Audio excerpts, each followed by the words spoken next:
बिहार में नौकरियों की बहार है। नियुक्ति पत्र बांटने का सिलसिला लगातार है।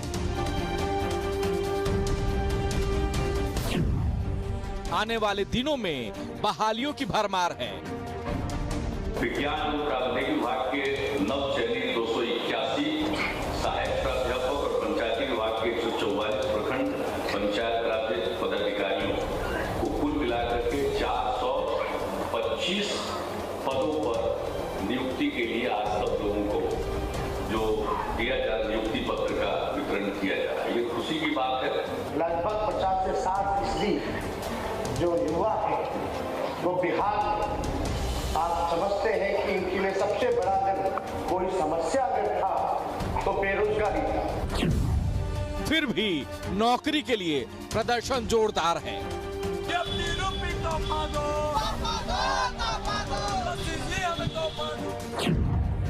शिक्षकों की नियुक्ति के लिए 3 साल से इंतजार है। नौकरियां बांटने में घपलेबाजी के आरोपों का वार है। ये सारी नियुक्ति 11,329 लोगों की नियुक्ति जून महीने में हो गई। जुलाई महीने में सबको ज्वाइनिंग भी हो गया। विपक्ष के आरोप पर तेजस्वी का भी जोरदार पलटवार है। जो हम लोग नियुक्ति पत्र बांट रहे हैं, अब केंद्र सरकार को भी जो है बिहार सरकार का अनुकरण करने का काम करना पड़ रहा है, तो ये तो बिहार के लिए गौरव की बात है। नौकरियों की बहार है, फिर क्यों प्रदर्शन बार बार है।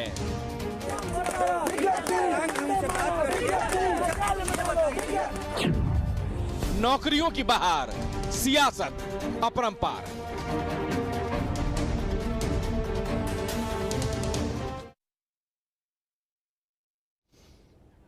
तो सवाल आज का में सवाल यही है कि नौकरियों की बहार अगर है तो फिर प्रदर्शन को मजबूर बेरोजगार क्यों हैं? क्यों लगातार प्रदर्शन कर रहे हैं और इनके प्रदर्शन को कोई तरजीह क्यों नहीं दे रहा? शिक्षकों की नियुक्ति के लिए 3 साल से लंबा वक्त इंतजार किया जा रहा है, फिर भी इन्हें नौकरी क्यों नहीं मिल रही? नौकरियां देने पर अब तक क्यों सुस्त पड़ी थी सरकार? सिस्टम इतना सुस्त क्यों पड़ा था? पुरानी बहालियों पर क्यों चुप है सरकार? और नौकरियां देने पर सियासत क्यों हो रही है? नौकरियां देने के लिए क्रेडिट लेने की आखिर होड़ क्यों मची है? बीजेपी कह रही है पुरानी नियुक्तियां जो हमारे समय में की गई वही नियुक्तियां इस वक्त की जा रही है। तेजस्वी यादव कह रहे हैं कि अगर आपने नियुक्तियां की होती तो हम नियुक्ति पत्र बांटते क्यों? इन सब के बीच नौजवान जो बेरोजगार हैं उन्हें बस एक अदद नौकरी चाहिए, चाहे वो बीजेपी, जेडीयू, आरजेडी किसी भी की सरकार रही हो। सिस्टम अगर तेजी से चलता रहे तो शायद नियुक्ति पत्र बांटने का सिलसिला पहले भी चल सकता था और आज अगर चल रहा है तो इसे और तेज किया जा सकता है। हमारे साथ 2 मेहमान जुड़े हुए हैं और भी मेहमान जुड़ेंगे। फिलहाल अमिताभ भूषण हमारे साथ जुड़े हुए हैं, वरिष्ठ पत्रकार, और नितेश पांडे टीटी अभ्यर्थी हैं जो लगातार पटना के गर्दनी बाग में प्रदर्शन कर रहे हैं। शायद इन पर नजर नहीं गई है और कुछ दिनों पहले सर मुड़वा कर प्रदर्शन किया था, अर्धनग्न होकर प्रदर्शन किया, और पहली बार नहीं है, पिछले 3 सालों से ये लोग प्रदर्शन कर रहे हैं। जेडीयू, बीजेपी और आरजेडी के प्रवक्ता भी हमारे साथ जुड़ेंगे और उनसे भी सवाल होगा।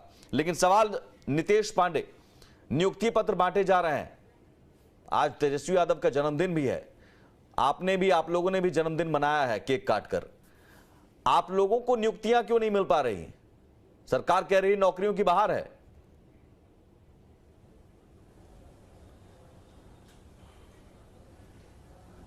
बिल्कुल सर, सबसे पहले तो हम आपका धन्यवाद करेंगे जो आपने हमें अपनी बातों को रखने का मौका दिया अपने पटल पे। और मैं ये बात बता दूं कि ये जो नौकरियों का ढिंढोरा पीटा जा रहा है सरकार की तरफ से, क्या ये 2 महीने पहले की नौकरियां हैं या फिर ये 2014 की नियुक्ति पत्र बांटा जा रहा है? जो भी नियुक्ति पत्र बांटा जा रहा है ये पुरानी नौकरियों का है।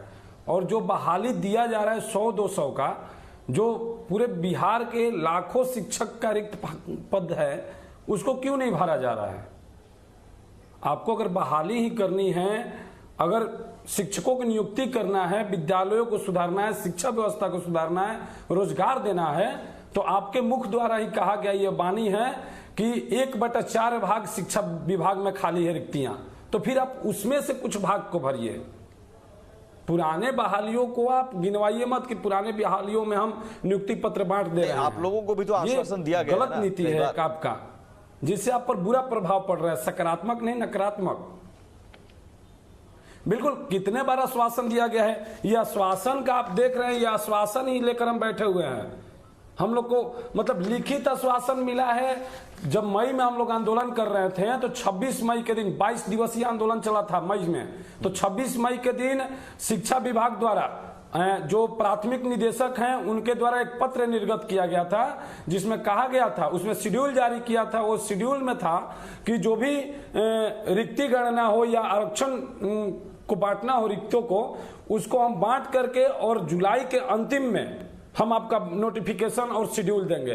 और एकदम लिखित उनका है, 26 मई का लेटर है हम लोग के पास। और उसके बाद भी जुलाई बीत गया, अगस्त बीत गया, सितंबर बीत गया, अक्टूबर बीत गया, अब नवंबर चलने लगा। तो आखिर किस आश्वासन पर हम टिके? हम तो मुंह वाले आश्वासन पर ना विश्वास करके कागजी आश्वासन लेकर बैठे हुए हैं, फिर भी हमें कोई प्रभाव नहीं है। सरकार बहरी हो चुकी है सर। नहीं तो सरकार में बीजेपी इससे पहले थी, अब आरजेडी है। नौकरियों की उम्मीद तो जगी है, आपको उम्मीद तो जगी होगी ना कि मिलेगी। बिल्कुल बिल्कुल बिल्कुल। जब सरकार बनी थी तो हमें भी उम्मीद हुई थी कि शायद हो सके तो हमारी बहाली खुल जाए, लेकिन फिर तो वही मिला जो बीजेपी कर रही थी, वही काम आरजेडी कर रही है। ये आरजेडी का ट्वीट है जब उनका। ठीक है, अमिताभ भूषण जी, नियुक्ति पत्र बांटे जा रहे हैं, बीजेपी कह रही है कि साहब ये तो पुरानी नियुक्ति है। जब सरकार में नहीं थी, मैं आता हूं नीतीश मैं आता हूं आपके पास। बिल्कुल हमारा, लेकिन इन बहालियों के जरिए क्या कम से कम एक उम्मीद तो जग रही है कि सिस्टम में नौकरियों की बात हो रही है, सियासत में नौकरियों की बात हो रही है, जो अब तक बात होती भी नहीं थी। सियासत में नौकरी की बात हो रही है, लेकिन ये बात भी कुछ इस कदर है कि देखिए, शिक्षा लेकर भिक्षा मांग, युवजन खाए ठोकर आज, रोजगार का आश्वासन देकर पाखंडी करते हैं राज। और ये केवल बिहार के संदर्भ में नहीं है, देश के संदर्भ में भी है।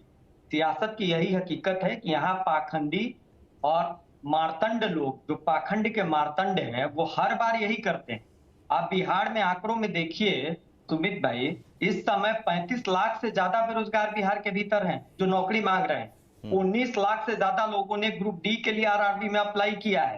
देश में दूसरे स्थान पर सरकारी नौकरी में ग्रुप डी के लिए अप्लाई करने वाले बिहार के युवा हैं। और वहां आप तमाशा बना रहे हैं कि 11,000 लोगों को हमने नियुक्ति पत्र दे दिया है, वो भी 2014 का। 2014 में एसएससी का रिजल्ट आया था, कोर्ट में मामला पहुंच गया, बिहार सरकार पैरवी नहीं कर रही थी। इससे ज्यादा निकृष्टता क्या होगी? और 2014 के एक नहीं 10 मामले होंगे जिसमें अभी तक नियुक्ति पत्र नहीं बटे हैं।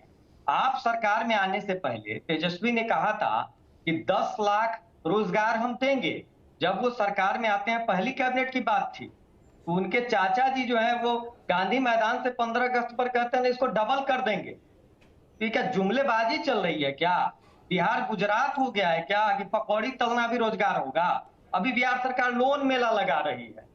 उस दिन के बाद आप देखेंगे तो नीतीश कुमार भी यही करने वाले हैं। और इसीलिए मैं कहता हूं कि बिहार में बेरोजगारी की जो दशा, उसको देखते हुए मैं ये कहता हूं कि बिहार में रोजगार को लेकर छात्रों के भविष्य में अंधकार है, क्योंकि बीते 17 साल में कारण केवल नीतीश कुमार है। 17 वर्षों से मुख्यमंत्री के तौर पर बैठे हैं और रोजगार के लिए चिंता मैं कौन करेगा? ये समझना चाहूंगा कि अगर सिस्टम, आज सिस्टम की बात हुई, सीएम नीतीश कुमार ने खुद कहा कि हम बहाली चाहते हैं लेकिन विभाग तेजी से काम नहीं कर रहा है, सीएम को ये कहना पड़ रहा है। ये अगर बयान है तो मैं बयान भी सुनवाऊंगा, अगर ये बयान है तो। सुमित भाई, ये तो हद हो गई ना। फिर तो सुधाकर सिंह के बयान को ठीक मानना चाहिए कि नीतीश कुमार चोरों के सरदार हैं। नीतीश कुमार, फिर तो ये मान लेना चाहिए ये सिस्टम क्या तेजी से चल सकता है? सिस्टम दौड़ सकता है। देखिए सिस्टम में अगर इकबाल होगा, इन्हीं नीतीश कुमार के 2005 के कार्यकाल को देखिए, पहले कार्यकाल की तुलना आप कर लीजिए, बिहार में कोई भी कर ले या देश में कोई भी कर ले, जिस शासन को लेकर नीतीश कुमार ने सुशासन की छवि बनाई थी, उस शासन का इकबाल क्यों समाप्त हो गया? क्योंकि नीतीश कुमार ने अपनी स्वार्थ लोलुपता में, अपने सत्ता के प्रति जो लोलुपता थी उसकी वजह से उन्होंने सिस्टम का सत्यानाश किया। क्योंकि उनका रोजगार तो रहना चाहिए और बाकी देश में जितने भी नेता हैं, सदन में बैठे हुए लोग हैं, उनका रोजगार चलना चाहिए। और जनता मूर्ख रहे, जनता गरीब रहे, जनता को रोजगार ना हो, ताकि आप फिर लाभुक की कैटेगरी मतदाताओं की बनाए या फ्री का राशन बांटिए और कहिए कि नमक खाए हो तो वोट किसको दोगे? वोट तो हम ही को दोगे। तो ये जो षड्यंत्र है देश के भीतर, ये षड्यंत्र का एक मॉडल है जिसमें केवल आश्वासन, भाषण दे करके, मूर्ख बना करके देश की जनता को गरीब बना करके रखना है, ताकि राशन बांट करके, न्यूनतम चीजें दे करके लोगों को वोटर बनाया जा सके, उनको गुलाम बना के रखा जा सके। इस मॉडल को लंबे समय से, चूंकि नीतीश कुमार दोनों ही सरकार में रहे हैं, तो उनको इस मॉडल का बहुत लाभ मिला है, वो भी इसी दिशा में बढ़ गया। आप बताइए, ऋण बांटकर, कर्ज देकर, आप कहेंगे कि मैं स्वरोजगार के लिए प्रेरित कर रहा हूं। बिहार में सुई की फैक्ट्री तो नीतीश कुमार लगा नहीं पाते हैं। जो लोग पहले से रोजगार कर रहे हैं, या बिहार के जो एस्टेब्लिश रोजगार धंधे थे, मॉडर्न फैक्ट्री से लेकर के जूट मिल से चीनी मिल तक चले जाइए, चंपारण पिछड़ गया क्योंकि चीनी मिल सारी बंद हो गई, गन्ना की फसल हमारे यहाँ बर्बाद हो गई, और नीतीश कुमार कहते हैं हम कर्ज दे रहे हैं, आप रोजगार शुरू करिए। तो पकौड़ा तलने का रोजगार होगा? नहीं, मैं शिक्षक बहाली पर ही अगर आऊं, क्या पेंच आपको लग रहा है? पेंच क्या लग रहा है? देखिए, नियत का पेच है, मंशा का पेच है। हाँ। मुझे लगता है जिस दिन नीतीश कुमार ये निश्चित करेंगे कि मुझे रोजगार करना है, उनकी प्रायोरिटी होगी, तो जो नीतीश कुमार शराब का बोतल ढूंढवाने के लिए पूरे बिहार पुलिस के महकमे को लगा देते हैं, हेलीकॉप्टर से बोतल ढूंढवाते हैं, नीतीश कुमार शिक्षक बहाल नहीं करेंगे और कहेंगे कि आर्थिक व्यवस्था चरमरा गई है। तो सरकार आप हैं, जवाबदेही किसकी? अमिताभ जी, मैं आता हूं। सुनील सिंह हमारे साथ जेडीयू के प्रवक्ता जुड़ गए हैं। सुनील जी, नौकरियां आप बांट रहे हैं, अच्छी बात है, लेकिन उन नौकरियों के बांटने पर सवाल बीजेपी उठा रही है। सवाल ये कि आप साहब पुरानी नियुक्तियों को ही एक तरह से नई नौकरी बताकर बांट रहे हैं। पुरानी नियुक्तियां जो पहले ही पोस्टिंग हो चुकी है, सम्राट चौधरी कह रहे हैं कि ये घपलेबाजी है।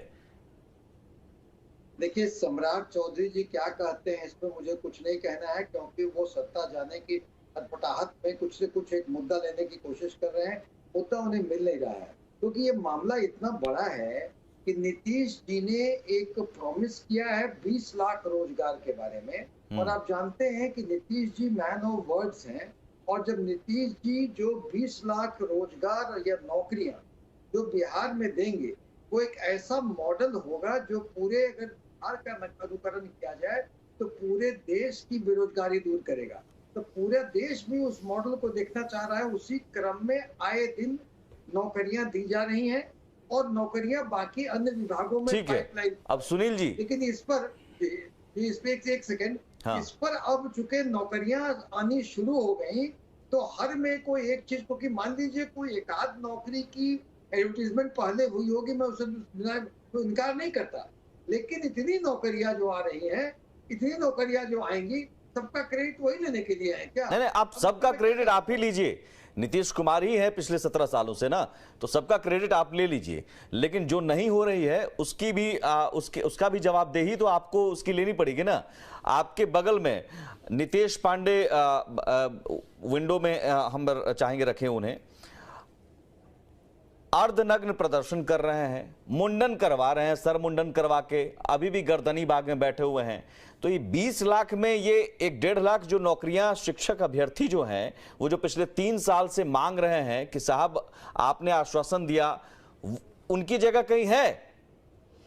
निश्चित सुमित जी, मैं आपके चैनल के माध्यम से नहीं, नितेश पांडे सुन रहे हैं आपको आज, वो अभ्यर्थी और नितेश पांडे नहीं बल्कि वो लाखों अभ्यर्थी सुन रहे हैं। तो मैं आपके माध्यम से उन लाखों अभ्यर्थी को कह रहा हूं कि नौकरी देने की शुरुआत हो गई है, और जो आप 7वें चरण की विज्ञप्ति की मांग कर रहे हैं, मात्र ये कुछ दिनों की बात है, उस पर भी सरकार पूरी तरह से, शिक्षा विभाग में भी बड़ी संख्या में नौकरी देने। ठीक है, नितेश पांडे बताइए। एक स्वास्थ्य विभाग में केवल 1.5 लाख नौकरियां दी जाएंगी। अब इन सारी नौकरियों में थोड़े धैर्य की जरूरत है, क्योंकि अगर काम करने ठीक है, नितेश पांडे की आवाज कर रहे हैं हम लोग। बोलिए नितेश जी। नहीं सर, आप एक बात यहां बता कर जाइए कि हम कितना दिन इंतजार करें, हम कितना दिन इंतजार करें, सिर्फ इतना कह दीजिए। आप इस चैनल के माध्यम से आप बता दीजिए कि हम कितना दिन इंतजार करें। हम उतना दिन इंतजार करने को तैयार हैं। 3.5 वर्ष से इंतजार कर रहे हैं और कुछ दिन इंतजार कर लेंगे। आप खुलासा कीजिए कितना दिन। पिछले आप शासन जब एनडीए में थे आप, उस समय से आप लोग को सुन रहे हैं कि शीघ्र बहाली आ रही है। जब आपके शिक्षा मंत्री जी थे विजय चौधरी जी, उस समय भी बोला जा रहा था कि फरवरी में आएगा, मार्च में आएगा, अगस्त में आएगा। तो आखिर आप आज खुलासा करके जाइए यहां से कि आखिर हमारी बहाली किस दिन आएगी। हम इंतजार करने को तैयार हैं, आप डेट बताइए। अच्छा ये बताइए, अब मैं पार्टी का प्रवक्ता हूं, कोई शिक्षा विभाग का अधिकारी नहीं हूं, लेकिन एक बात मैं स्पष्ट कहता हूं कि देखिए नीतीश जी एक मैन ऑफ वर्ड्स हैं, और आप बस समझिए शिक्षा विभाग में बड़ी संख्या में बहाली होने वाली है। अगर आप एकदम टाइम फ्रेम में अगर हमको बाइंड करिएगा तो वो तो संभव हमसे नहीं है, क्योंकि मैं सर ये सुनते सुनते कान पक गए हैं हमारे कि शिक्षा विभाग में बहुत बहाली है और बहुत बहाली होने वाली है। सर एक बात मैं बता दूं कि शिक्षा विभाग में जाने पर हम लोगों को कहा जाता है, और आज से ही नहीं बोला जा रहा है, नियमावली तैयार है, ऑनलाइन पोर्टल तैयार है, सब कुछ रेडी है, सिर्फ सरकार द्वारा रोक कर रखा गया है। तो आखिर ये चुनाव के लिए आप लोग रोक कर रखे हैं, ये चीज आप बताएं सर हमें। नहीं, चुनाव के लिए देखिए, अगर चुनाव के लिए भी रोक कर रखे हैं तो वो भी कहें, हम घर में आराम करें। आप बोल दीजिए कि चुनाव में देंगे।